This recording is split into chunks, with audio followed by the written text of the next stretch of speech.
need to go bang. A Minneapolis Catholic school became a slaughterhouse when a 23-year-old's buried regrets erupted in gunfire, claiming 2 young lives. His chilling words expose a transgender transition twisted by family pressure. No one expected this nightmare. Welcome to Untold Crimes and Affairs, peeling back the layers of hidden torment that lead to unthinkable acts. This tale centers on Robert Westman, who at just 17 legally shifted to Robin in a Dakota County courtroom, Minnesota. His mother, Mary Grace, a devoted secretary at Annunciation Catholic School from 2016 to 2021, stood by the change, filing a straightforward petition under state law. It seemed supportive, but beneath it lurked a deeper dynamic. No evidence points to medical interventions like hormone therapy or surgeries. Instead, Robert's journals paint a picture of self-imposed delusion, driven by a desire to meet expectations. By 2025, his deleted YouTube confessions laid it bare. Pacing erratically, he muttered through pages of mixed English and self-invented Cyrillic code. "I'm tired of being trans. I wish I never brainwashed myself. That long hair, merely a final thread to avoid signaling defeat, especially to those close. He'd sneak into feminine clothes only to crumble in shame.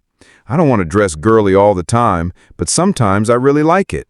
I know I'm not a woman, but I don't feel like a man. I'm stuck." Isolation deepened.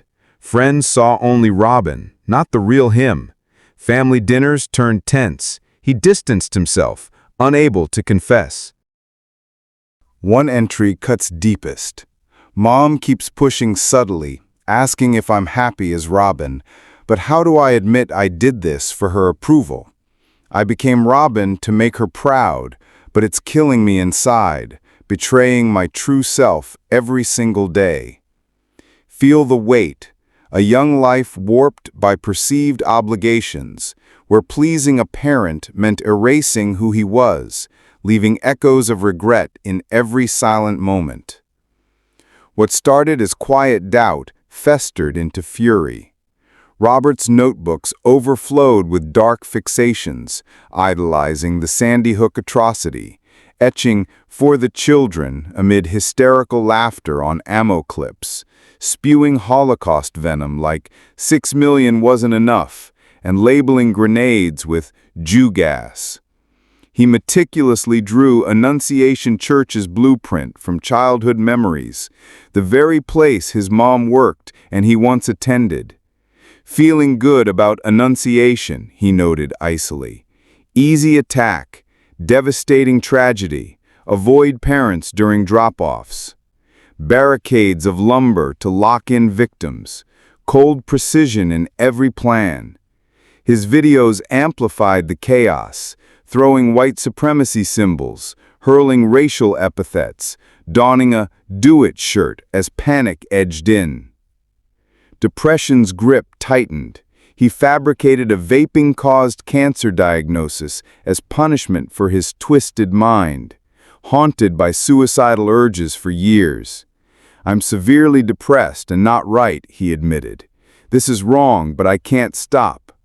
Yet threaded through it all was the transgender regret, amplified by mom's influence.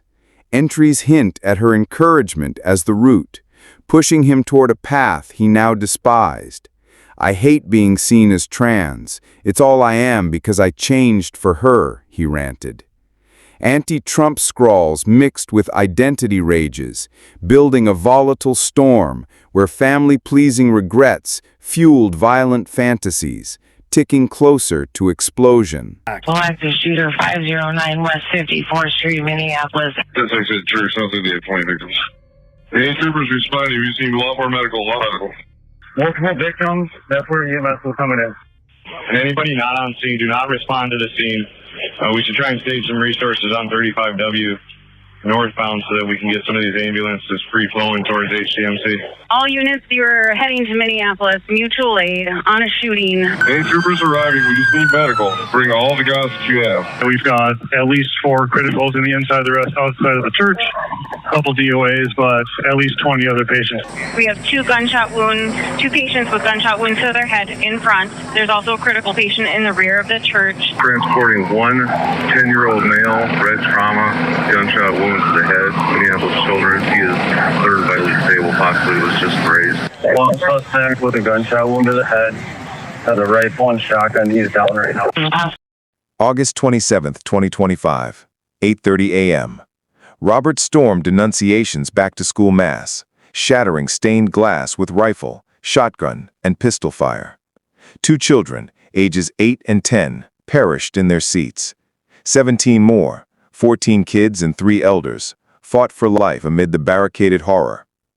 He ended it in the parking lot. This is an individual who, unfortunately, like so many other mass shooters that we have seen in this country too often and around the world, had some deranged fascination with previous mass shootings and very disturbing writings that demonstrate hatred towards many different individuals and different groups of people.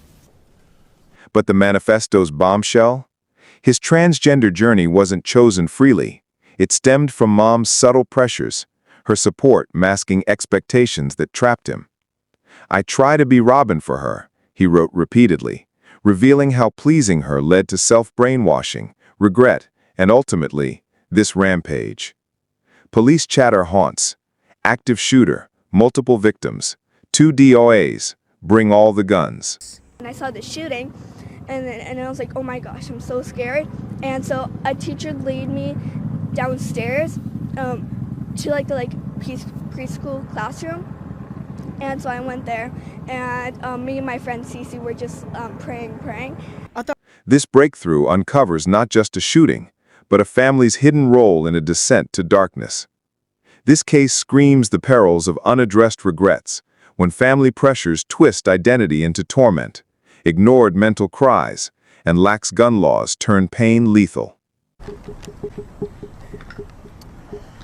Yesterday, a coward decided to take our 8-year-old son Fletcher away from us. Because of their actions, we will never be allowed to hold him, talk to him, play with him, and watch him grow into the wonderful young man he was on the path to becoming. Fletcher loved his family, friends, fishing, cooking, and any sport that he was allowed to play. While the hole in our hearts and lives will never be filled, I hope that in time our family can find healing.